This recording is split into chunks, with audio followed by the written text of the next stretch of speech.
Hi, I'm Vivian. And I'm Anna. We're a mother-daughter duo who have been on a very specific journey for the last 28 years. And now it's time to bring you into the conversation. Welcome to the Pain Project podcast, where we will tackle the complexities and the challenges of living with chronic pain. Our goal is to see pain unmasked and stories unleashed. Thank you for joining us. Let's get started.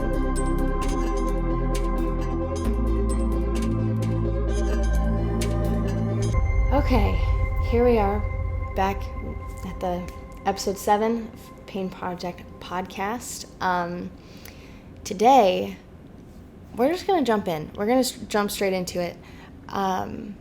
We've been talking a lot about spiritual bypassing and what that looks like in the life of not just a chronic pain sufferer, but people with emotional pain, pain that causes mental distress. It's a very broad topic. There's a lot that goes into it. But I kind of wanted to address a tangible real life example of what that might look like and teachings that we have heard, and maybe at the end of this we can pose an alternative and maybe find some solutions and figure out, okay, this is what we've heard and what hasn't been helpful, and this is why it's not been helpful, and here's a better way forward. Yeah, because the goal of what we're doing in this moment is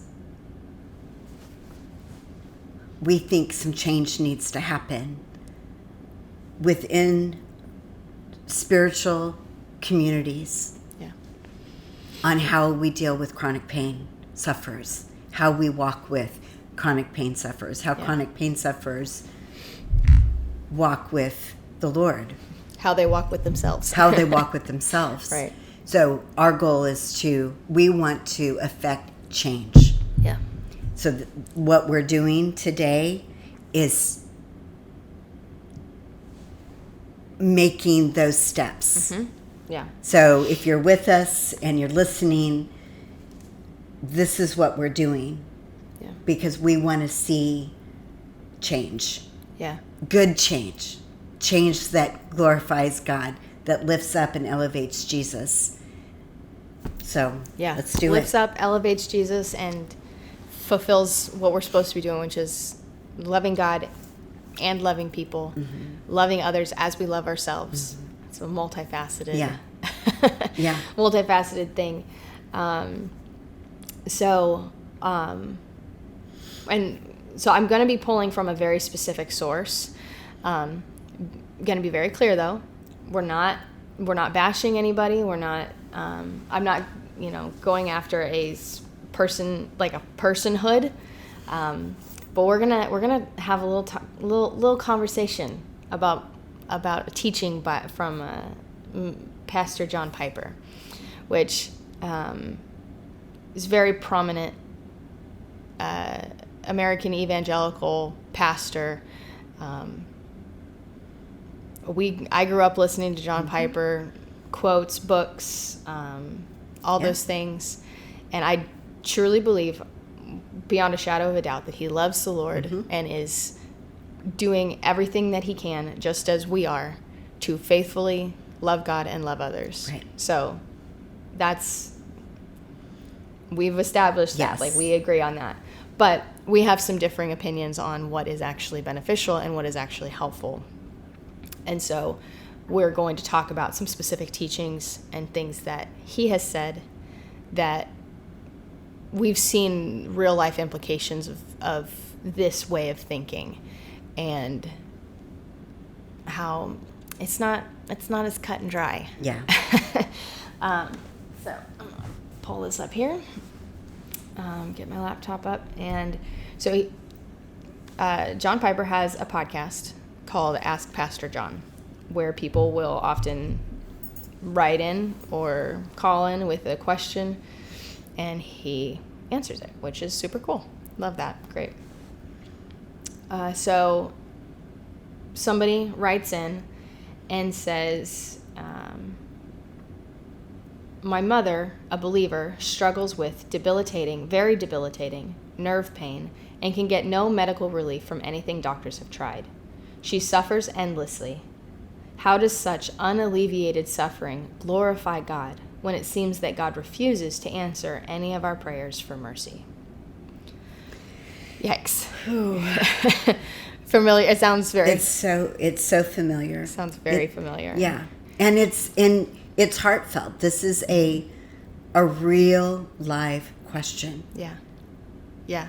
And I think any chronic pain sufferer, now this is coming from the son. Yes. He's asking about his mother, and he's asking, how is God glorified in this? Yeah. But his mother is suffering. Yeah, very, very much. And so he is, as a loved one, he is reaching out for support, for help, for advice, all of those things, which is great. I applaud him. Yeah, commend him for seeking to find purpose to pain, because that's right. What we're all trying to do, is find purpose for all of these things. So there's a whole long there's an article and a video for this podcast, and I'll link both in the show notes if people want to reference it and look at it. So we're not gonna read the whole thing. I'm not gonna listen to the whole thing. We're just gonna get down to a portion of it where he was giving some his advice, and so I pulled up the actual podcast so we can listen to his explanations for it, and then we can talk about it. If you want me to pause at any point, I can. Just let me know. Okay. But we'll just go ahead and listen to it, and then we will talk about it. Okay.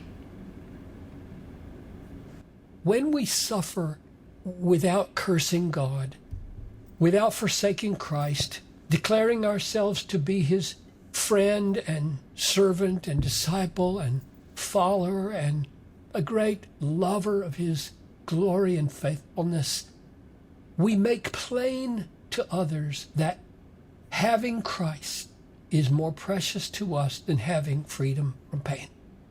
The pain, in fact, becomes a suffering with Christ because we are walking with him.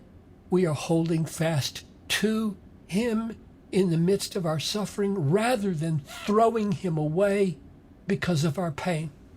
In this way, the trustworthiness and the value and the goodness and the wisdom and the power of Christ is affirmed and made clear simply by our faithful endurance in reliance upon his inscrutable grace. This is the way Paul fought his own battle.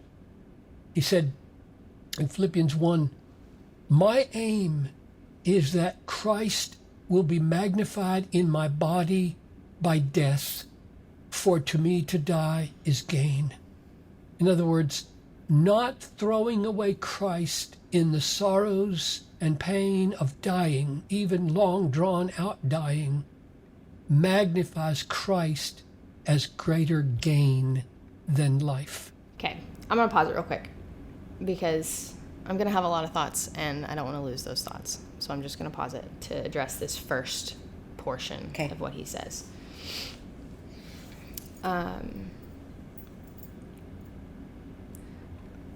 First, I want to note that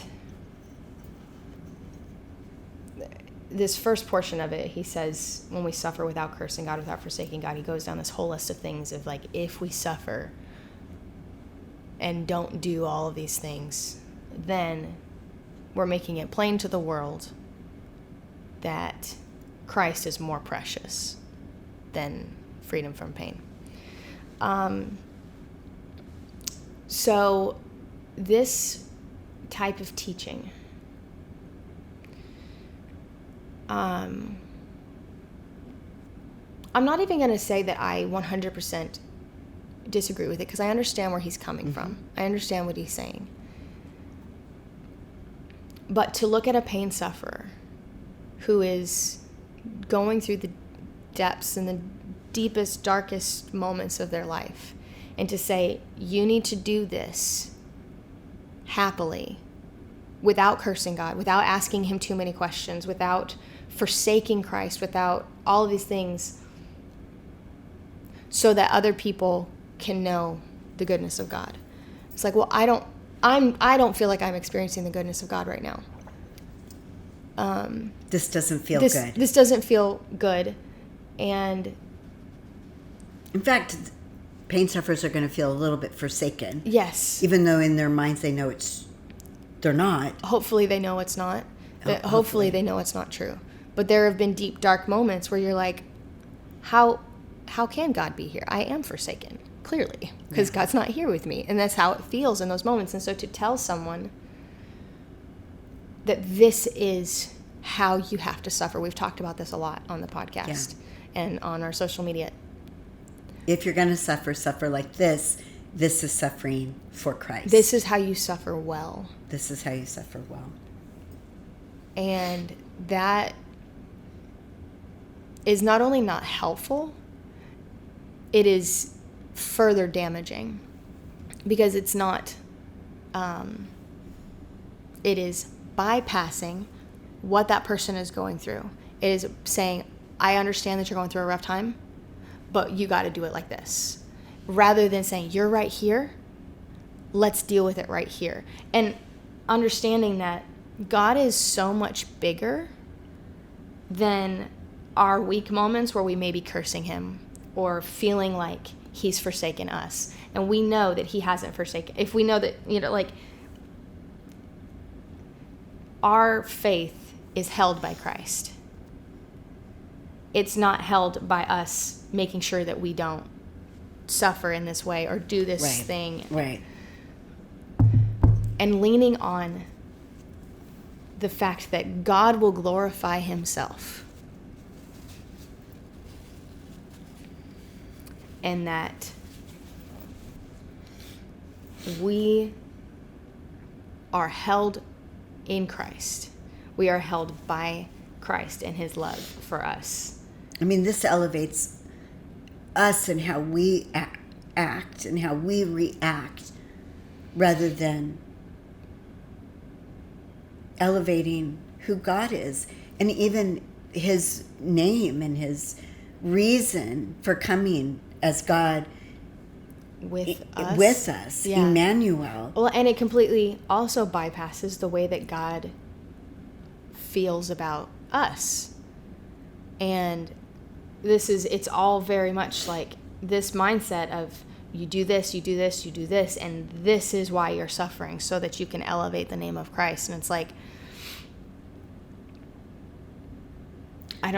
it's just not helpful, and I don't know that it's actually true. And I know, and this is a part of the wrestling, and that's okay. And I think that that's a part of the problem with this, is that it's so cut and dry that if you suffer without cursing God, without forsaking God, declaring yourself to be his friend and his servant and disciple and follower and a great lover of his glory and faithfulness, like, oh my gosh, I can barely get out of bed.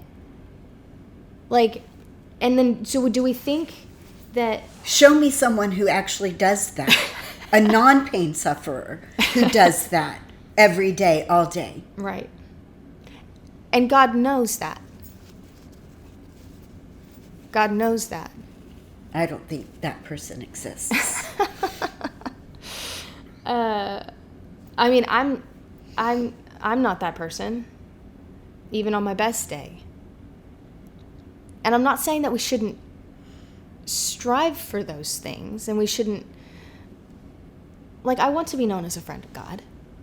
I don't have it in my heart to curse God and to forsake my relationship with God. But I also believe very, very strongly that God can handle my weakest moments, when I am angry and when I am cursing God and when I am being like, are you my friend? Because this doesn't feel very friend-like. God can handle that, because I will say there's the thing here at the end that John Piper says, where he said, we're holding fast to him in the midst of our suffering rather than throwing him away because of our pain. I agree with that. I will say I'll jump on that, because I fully believe that God would much rather us bring our pain to him and say, I don't know what to do with this. This doesn't look very good to me, but you're supposed to be good. I fully believe that God would much prefer us to take it to him rather than to let it be something that separates us, because I can't do it without, you know, all the anger and stuff. I've got to wait till I'm not angry and then I can bring it to God. Well, in so many Psalms, Yeah. how long, O Lord? How long will my bones be wasting away? How long am I going to suffer? Yeah. So they're bringing it to God. Yeah. Yeah. The writer the of psalmist, the psalmists are saying, here's my suffering, and I am not okay. Yeah. Mm-hmm. So that's that first section. Oh, I also wanted to point out, John Piper, he quoted Philippians 1. And the portion, he said Philippians 1, but the verse he was quoting was Philippians 1, 20 and 21. And I found it odd. He omitted some very specific things from when he was quoting it. It's not malicious. There's nothing weird about it. No, he was making a point. He was making a point, and so but I think that there's a point to be made about the fullness of the verse rather than just portions of it. So what he said, how he quoted it was, he said, this is the way that Paul fought his own battle. He said in Philippians 1, it is my eager expectation and hope that Christ will be honored or magnified in my body by death. For to me, to die is gain. That full verse says, it says, let's see. It is my eager expectation and hope that I will not be at all ashamed, but that with full courage now, as always, Christ will be honored in my body, whether by life or by death. For to me, to live is Christ, and to die is gain. When John Piper quoted this passage, he omitted all the portions about life and went straight to death and saying that Christ will be honored by my body's death. Christ will be honored. Even if it's a long, drawn out, what did he say? Even a long drawn out dying. Yeah. It magnifies Christ as greater gain than life.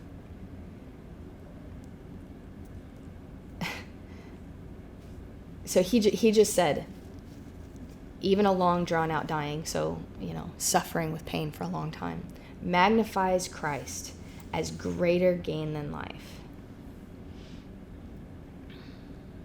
But to live is Christ. That's what that verse is saying. And to die is gain, because then we're with Christ. I mean, we understand that.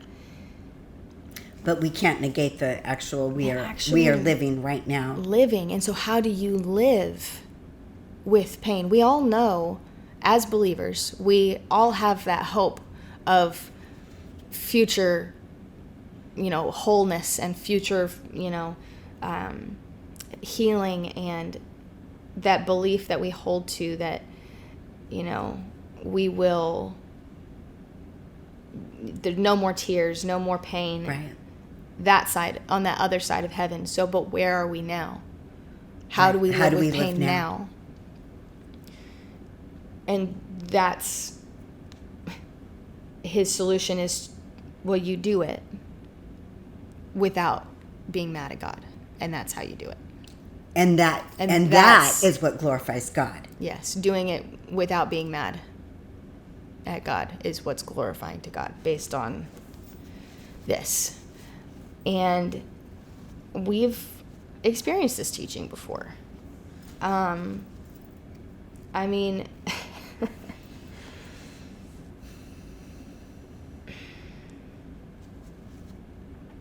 I don't know. think about the person suffering, and I think about moments where I've suffered or where you've suffered, and you're on the receiving end of this, where it's like, I know that you're going through a really hard time right now, but you need to do this. I know you're really in pain right now, but this is how you need to approach God, because you need to make sure that you're glorifying him properly in your pain. Right. And I add to that, and it's not about you Right. or your pain. This is about God Right. and him being glorified. Right. So As push if- yourself aside, your experience as a human aside, Yeah. and focus on glorifying God. Yeah. Yeah. That sounds very spiritual and very Christian, and Yeah, do we die to ourselves? we die to ourselves, All and that thing. again, not against it, but There's more to the story. there's more to the story. Yeah. And we don't just get this one picture of suffering, right? Like, there's a lot of different people who suffer in the Bible, and they suffer in a lot of different ways. The constant, though, is God's presence. The constant is, so let's see, Psalm 34, verse 18. The Lord is close to the brokenhearted and saves those who are crushed in spirit. He's close to you. Mm-hmm. He heals the brokenhearted and binds up their wounds in Psalm 147. Let's see, Psalm 23. The Lord is my shepherd. So that whole passage, he leads me beside still waters. He refreshes my soul. That's his presence. He is. So what we have here in all of these elements and all these ways of suffering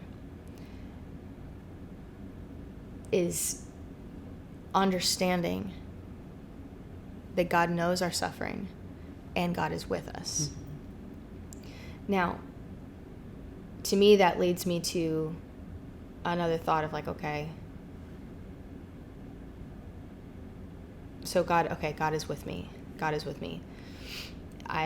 As a Christian in my brain, my thought immediately goes to Jesus, Emmanuel, God with us. That's we say that, a lot. Mm-hmm.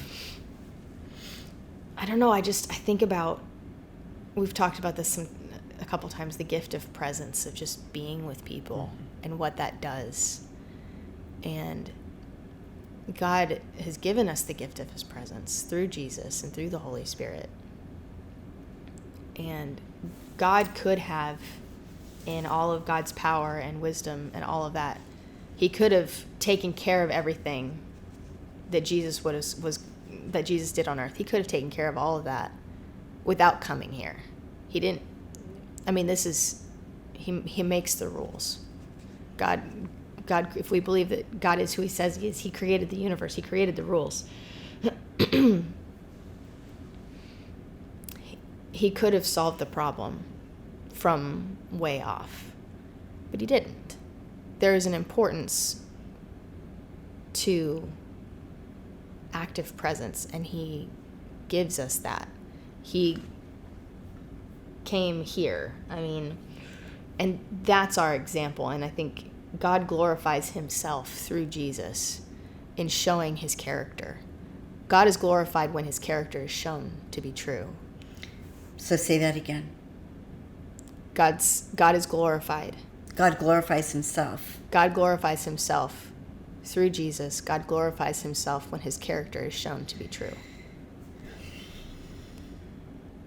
So it's not reliant upon how I respond to God's character. Yeah.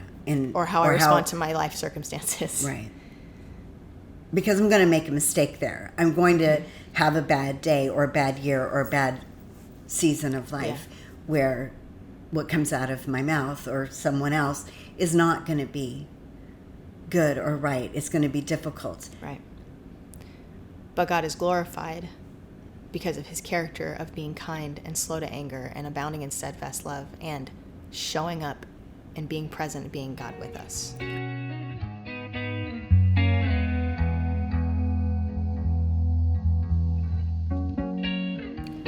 Okay, so something else I want to kind of pull out here is Piper in his article is specifically, so the person who wrote in was a loved one, right? We talk about here at the Pain Project, we talk about there's 3 different groups of people. There's the pain sufferer, there's a loved one, and then there's the spiritual leader, doctor, the people who take care of, like, in a professional sense. Yeah. So here we have a loved one coming to a church leader, a spiritual leader, saying, how does this glorify God?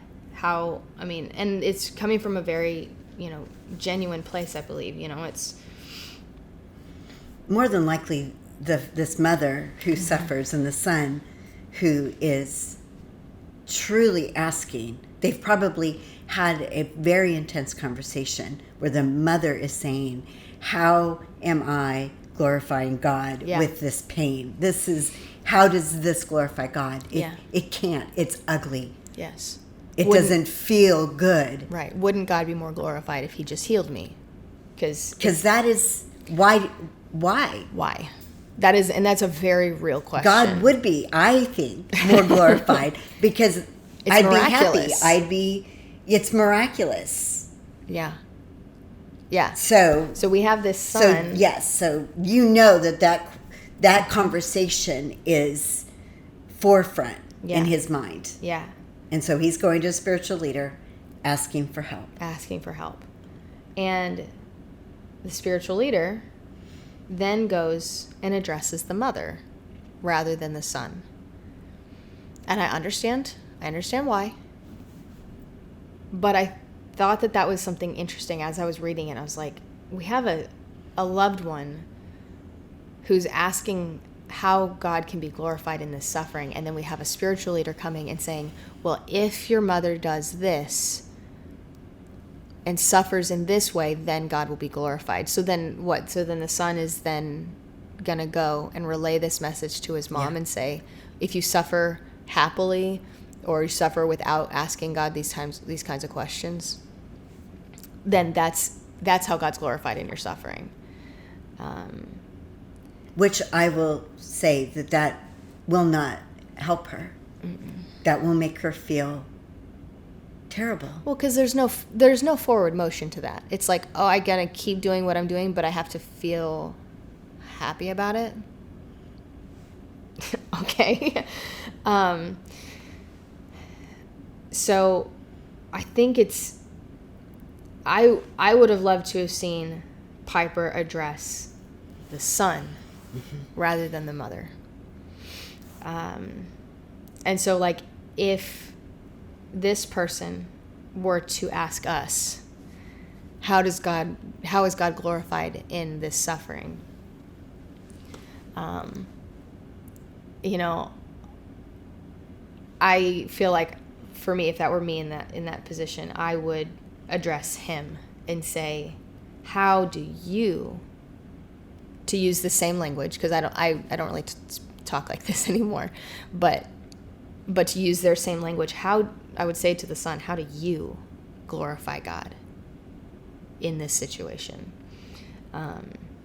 First, we would say, son, I am so sorry that your mother is suffering with such severe pain that it is debilitating and causing her quality of life to be terrible to the point that you are asking for help.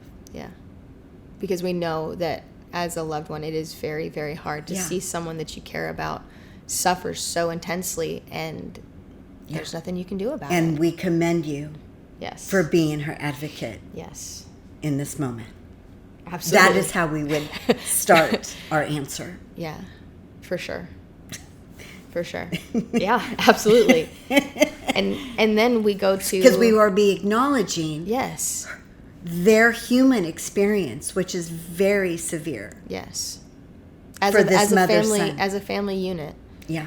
The mother is going through something. The family is going through something as a whole. There's a grieving and a loss of... And they're trying to reconcile that loss. They're reconciling. They're trying to reconcile it in the grand scheme of life. And what they know about God, and what they believe about God. And sometimes, a lot of times, suffering shakes what you believe about God. And so, okay, how do we do it? How do we do it? How do we glorify God in this? That takes us back to what we had just talked about, of God is glorified. God glorifies himself when his character is proven to be true. And so what are we called to do as Christians? We're called to love God. We're called to love others. What's our example? Our example is Jesus. And what did Jesus do? He became God with us. He came with us. God sent Jesus. Yeah. To be with us. To be with us. And I saw a quote from an article, which I will link in the show notes, but it said, "We are never more Christ-like than when we are present with someone in their pain." Say it again. We are never more Christ-like than when we are present with someone in their pain.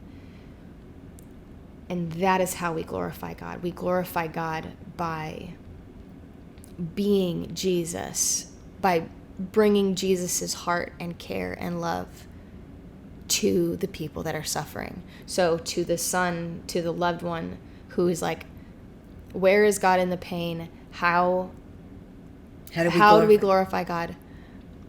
So, okay, when we ask this question a lot, where is God in the pain? Where is Jesus in the pain?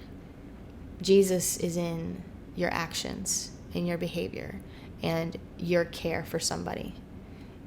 You, I have notes here, so it's like I wrote down, it's like, we as a church, we cannot abdicate our role as the body of Christ to care for somebody. You know, we sit and we pray and we ask for God's presence and love, and for people that are suffering to experience God's love and care.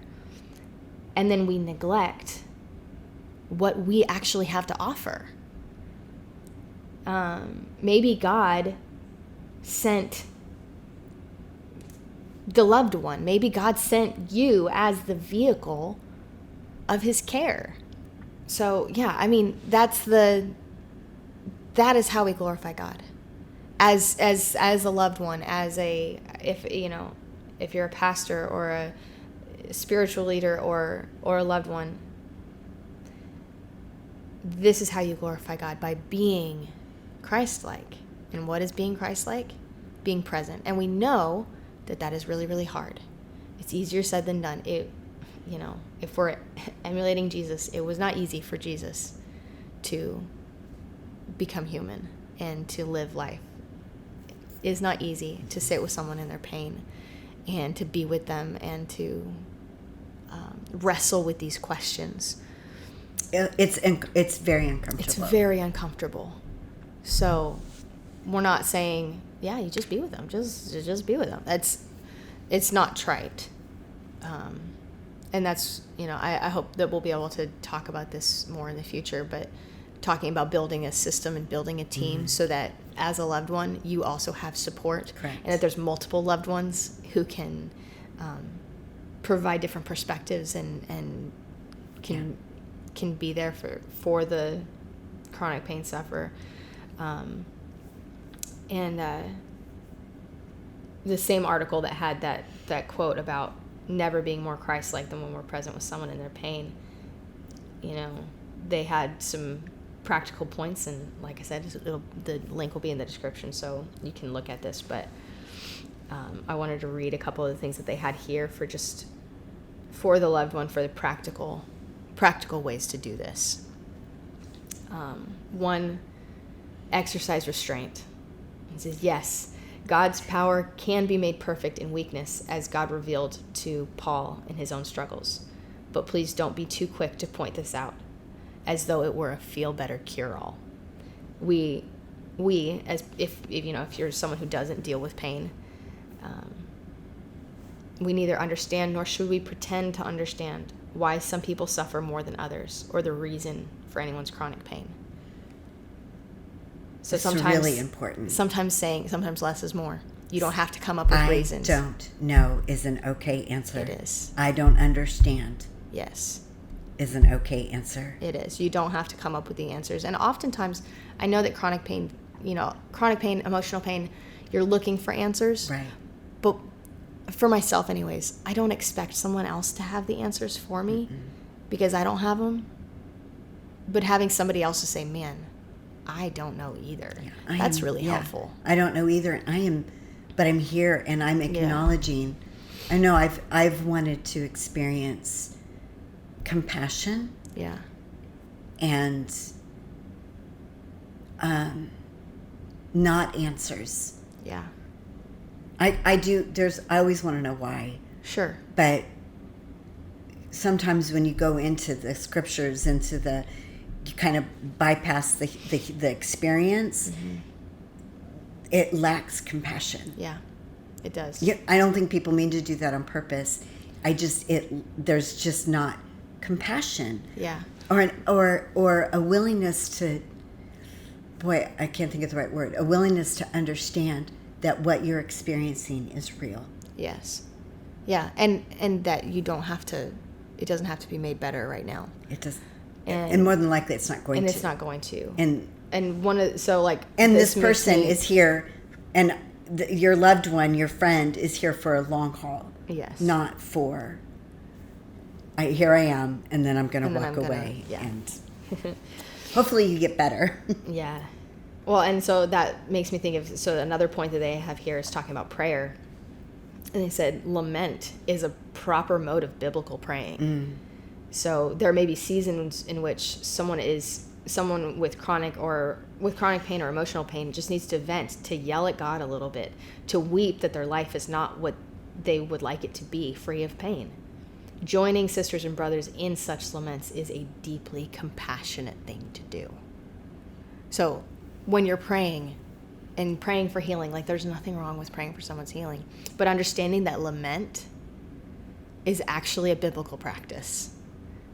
And it's okay, and it's it's a part of the Christian walk. So it's in thinking about the contrast between this and saying sometimes you need to vent or to yell at God and to lament your life. Isn't there a whole book in the Bible about lamenting? I think it's called Lamentations. Yes. And there's such a difference. There's a contrast between that type of language and then what John Piper said was, if you can suffer and do it without cursing God, without forsaking Christ, and he goes down this whole list about they're neglecting the practice of lament, and it's hard. We don't like that. I think oftentimes in churches we're very uncomfortable with the topic, with the concept of lamenting. I don't know that I've ever had anybody lament with me. Yeah. Yeah. Which in turn has made me very uncomfortable. Yeah. To lament. Yeah. Because it feels wrong. Yes. It's not joyful. It's not. It's when someone dies and you're experiencing grief, there's a lament. There's some lamenting. And I think we can get an example from that grief of loss, lamenting from a loved one that's passed. I think we can learn from that in when you're suffering the loss of quality of life with chronic physical or emotional pain. Yeah. But we're not taught to lament in this culture, in this Christian culture. Right. No, because we've got to fix it. We got to feel better.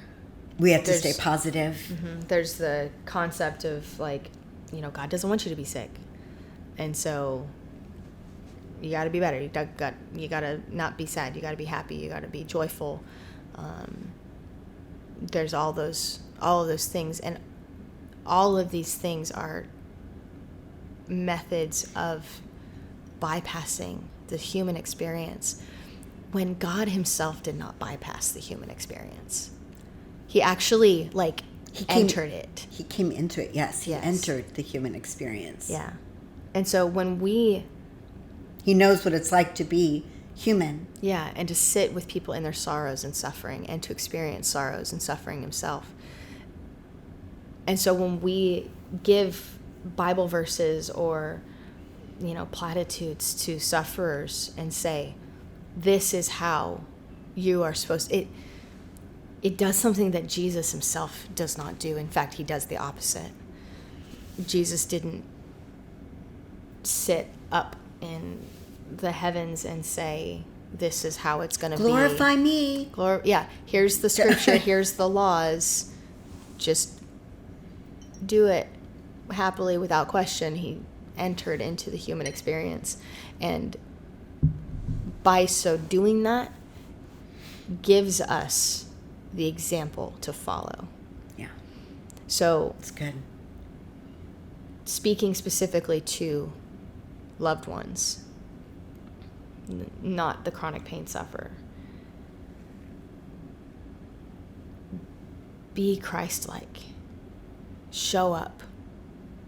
Ask them. Ask your person, how can I best be there for you and show up for you? And they may not know. It might be a conversation, but that's part of it. It's life. It's living life together. It's not... there's no one-size-fits-all answer. There's no one-size-fits-all cure. But we glorify God by acting out the example that Christ has given us. And so that's how I would answer this son's question. If we were asked this question, that's what I would say to... Yeah. God is most glorified when his character is proven to be true, and then we can extend that out and say, when his people reflect his character appropriately and properly and accurately, and we see that in the person of Jesus. 2 Corinthians 1:3-8 says, or I'm going to start at verse 4. Well, that it talks about it, the God of all comfort. It says, praise be to the God and Father of our Lord Jesus Christ, the Father of compassion and the God of all comfort. He who comforts us in our troubles so that we can comfort those in any trouble with the comfort we ourselves receive from God. So that's part of that. Yeah.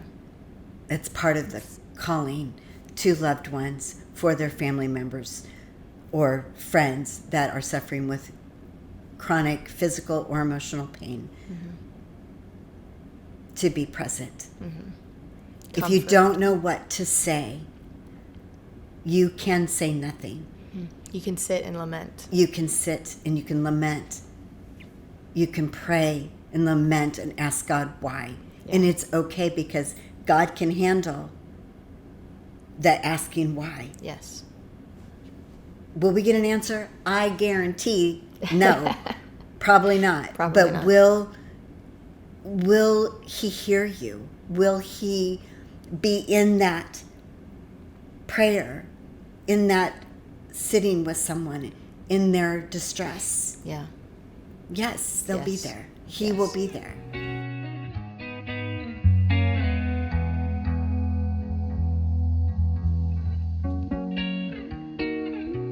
So I have a story. Yeah, it was great. Yeah. Sadly, it's not. It's a story of negative, but Yeah, it's the opposite of what you want. but it speaks to it. So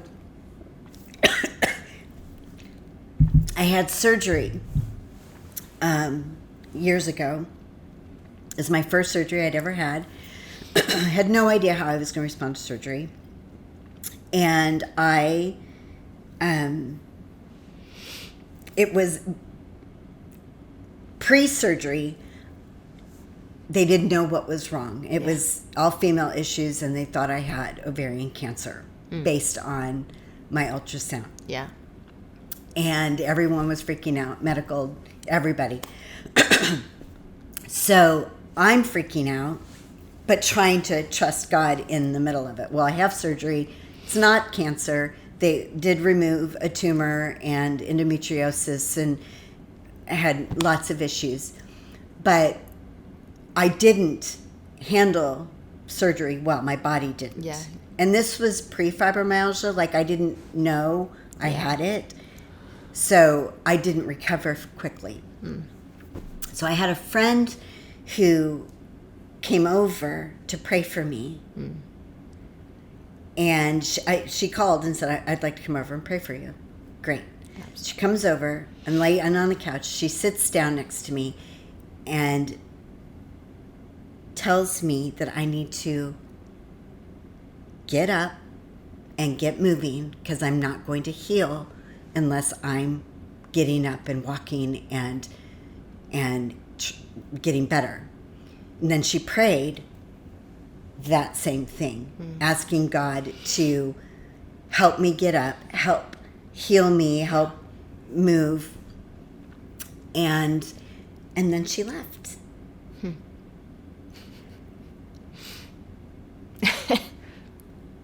And I don't know what else to say other than I did not experience any care from her. The prayer didn't help. Well, and that encouragement to get up and move wasn't applicable to you in the way that your body would handle the surgery. I was trying to figure out why I couldn't get up and move, and the pain that I was experiencing and the fatigue that I was experiencing was immense. And there was no lamenting. There was no no practical care. No practical care. No folding of the laundry. No. I mean, and you have 2 children as well. Yeah. And so it's like your whole life. Yeah. That is still going forward, and you're dealing with your pain, and yet the advice is get up. I mean, I did move. I went from 2 flights of stairs to get to where I was. So anyway, that's a story, and it's in my opinion a terrible example of being present with someone when they're suffering. Yeah, and I know it's really hard for you to share that kind of stuff because I know it's like. You want to be able to share the positive stories and of where people showed up and then they made a meal and folded laundry and sat with you. Yeah. But unfortunately, that's not your story. And the people, the teachings that you were around were very, very. It's this. You got to get up and you got to suffer well. It's very much same brand. Yeah. You're not showing people how good God is. I was a pastor's wife. Yeah. So go ahead, add that to it. Yeah. Oh my gosh. So. Yeah. So so you're a chronic pain sufferer who did not experience the presence of God through someone else, and then you're left sitting there going, now what am I supposed to do?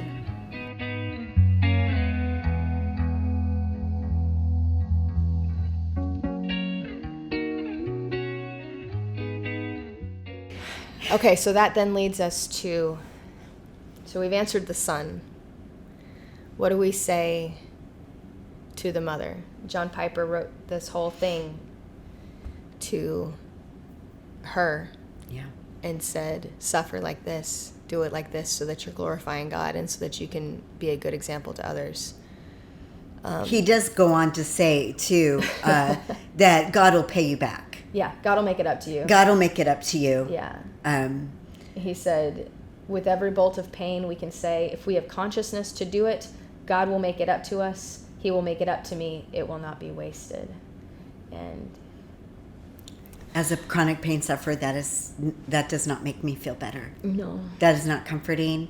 And it doesn't show me the presence of God or Jesus in my life. No. And I would argue that, and I think this warrants more study on my part, but I would argue that is not an accurate view of God.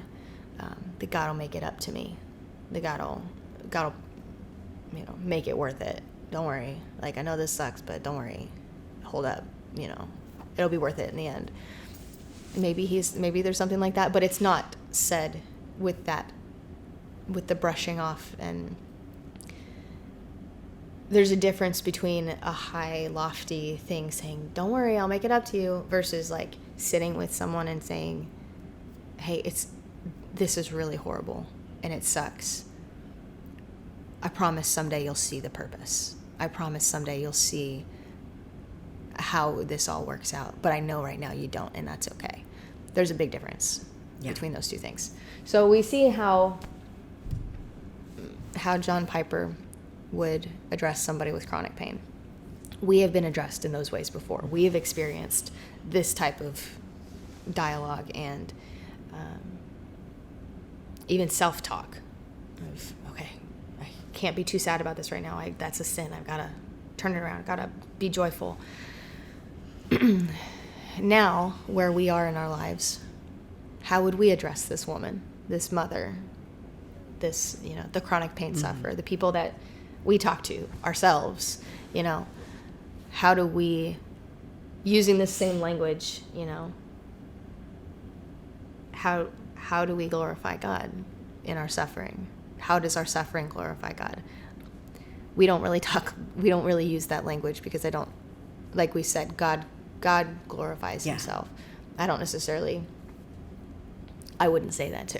I wouldn't say it like that. I know. But to use the same language, what would you say to her? It's a great question, and this is actually really hard for me. Yes. Because it ends up being, what are you saying to yourself? What am I saying to myself? And I'm learning a lot as we talk about these things. My initial thought is, what I would say to her is, if she were the one asking, how do I glorify God with this pain? And, it's debilitating. It has ruined her quality of life. And I can say that about me. Mm-hmm. Yeah. My pain is very debilitating at times. You see me right now, and I got up and I got ready for the day and all of that, but my pain is very debilitating. Yeah. I don't always look like this. In fact, I rarely look like this anymore. Yeah. So, and it is a question, am I glorifying God with staying in bed all day? Yeah. Not moving all day. Not getting up. Maybe I didn't do all the things that I was supposed to do. How do I glorify God? I've reconciled some of that to, and we've already said it many times, and that is, what I would say to her is, God will glorify himself in you. Mm-hmm. Don't worry about it. Yeah. Yeah, that's what I would say. Let's not worry about that right now. You don't have to worry. That is not on you. That is on him. Yeah. God will glorify himself. And he's big enough, strong enough, wise enough that he can do it in the depths. Mm-hmm. Yeah. In fact, the scripture says you can be in the depths and God will find you. Mm-hmm. He will be with you. He will sit with you. He will be with you. He knows you. So one of the things that I would say based on this conversation is, if you have people, your son, your loved one, your husband, a friend, a church member, who says, what can I do for you? Which is the hardest question to answer, because I don't know. Yeah. I even, people in my church right now, they ask me those questions. And I'm always like, I don't need anything. I'm good. I have never asked for anything. Yeah. And they've even said that. They're like, you never take us up on this. And I'm like, it's because I don't know. I don't know. It's because I don't know. And I really appreciate their kindness. I don't know what to ask for. Yeah. So, based on this conversation, I think that we should ask for someone to lament with us. What if we said, will you come over? Or if it's a long distance person, you're on the phone. Yeah. Will you lament with me? Yeah. Will you pray Yeah. with me and will you be cry sad with with me? me? Will you be sad with me? Yeah.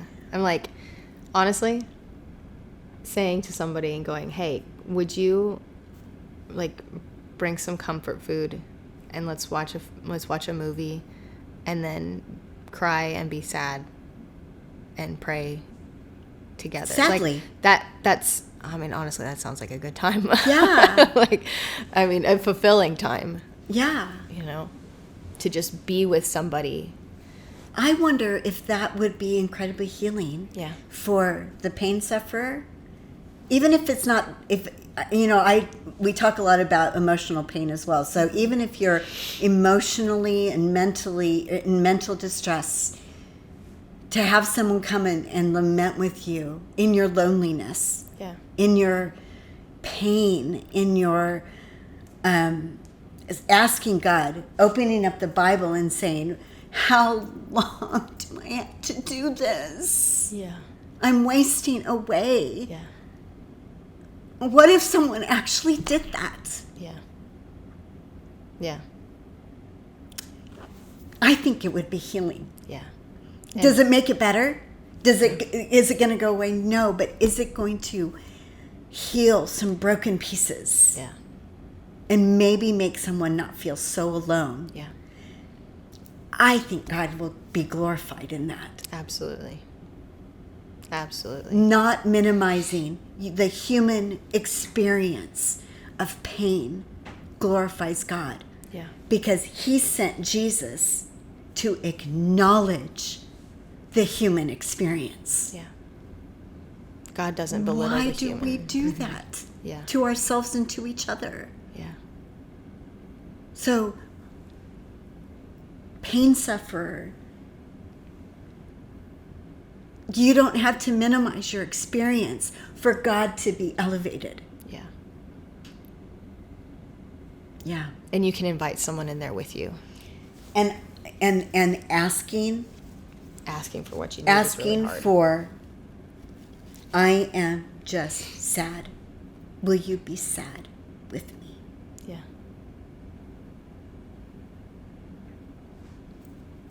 And there doesn't have to be anything else. Yeah.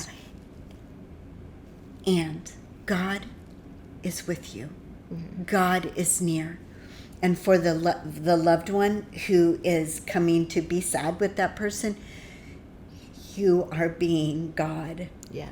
You are acting in a Christ-like manner to that person by being with them in their grief, Yeah. in their pain. Yeah. You think, if you think as a non-pain sufferer that you're going to be with someone to be God, to be Christ-like, but you got to come with your list of scriptures and your list of fix them. encouragements to fix the situation, to make them better, not the answer. Mm-hmm. If we decide to be with them, to be Christ-like, sit with them in their human experience of pain, you're not glorifying God. Yeah. It is glorifying to God to do that. And, you know, you said it would be healing to someone that's dealing with pain. You know, that act of lamenting with somebody, that might be incredibly healing for them. I would also say it might unlock some healing for the non-pain sufferer too. To just accessing another part of a relationship with God that we just don't interact with very much because it's uncomfortable. But if we can acknowledge that God is there in the discomfort, then there's a lot less fear, I think, at least for me. There's less fear of the unknown and the discomfort when it's like, there's no pressure here. There's no pressure to get better. There's no pressure to have a solution or to feel like when you walk away that, oh, wow, I have a revelation that's going to help me. Like, there's healing in that moment of just being with each other and being with God. We don't have to look away. Yeah. We want to look away when we see pain. We want to say, I can't handle that. I can't go there. I can't go there because I want to stay encouraging. I want to stay positive. I want to stay. And that's really hard. And so if that's somebody's mindset, you've got to work through that and say, I want to look away. I don't want to be there. But okay, if you are a Christian and you want to live your life glorifying God, if we're using that language. And if you want to be like Jesus, Jesus went there.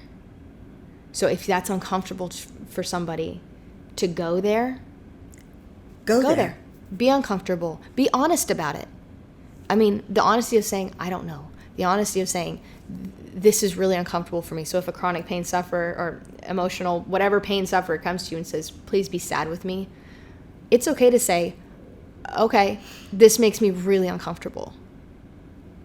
There's so much freedom in honesty. Yeah. I mean, and I guarantee the pain sufferer saying, be sad with me is also very uncomfortable. Yeah, for sure.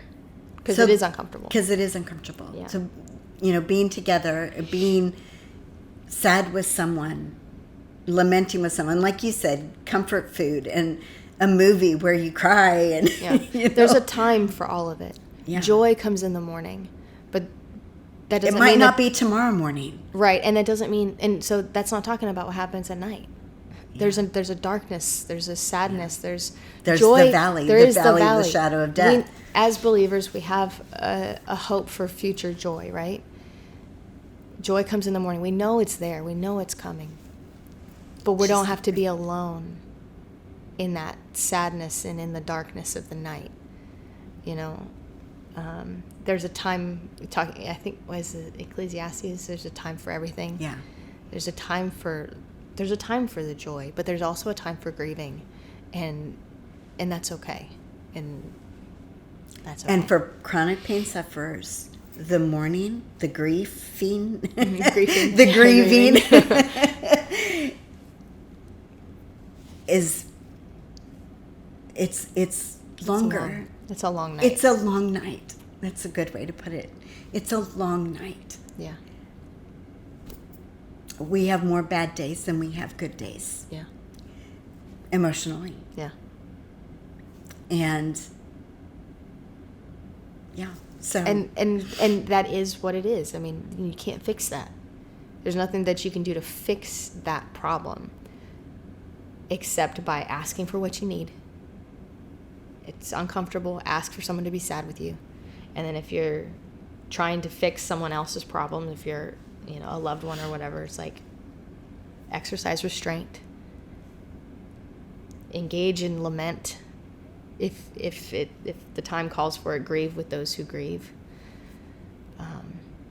And rest in the fact that you are glorifying God by being Christ-like. And there's nothing more Christ-like than coming and sitting with someone and being with them where they're at in their grief and in their pain and in their humanness. That is how we glorify God in chronic pain. Yeah. Yes. Good. So if you have any thoughts about that, we'd love to hear them. If teaching like what John Piper has here is helpful to you, I'd love to hear that. We're not the authority figures on what is helpful for everybody. Mm-hmm. We can only speak to what's helpful for us. So if there's something in here that you feel like we've missed, I'd love to hear it. Yes. Because the table's big. There's room for everyone. That's right. Join the conversation. Absolutely. Absolutely. So thank you guys for joining us, and we'll see you again next time. Thank you for joining our conversation today. If there's something you want to add to the conversation, leave a comment, send a message, or email us at hello@thepainproject.co. If you found this helpful or encouraging, please consider following us on social media, subscribing on YouTube, all the things. You know what to do. As always, we are so glad that you're here. No matter who you are and where you're coming from, we're glad for your perspective. The table is big, and there's room for everyone. Until next time.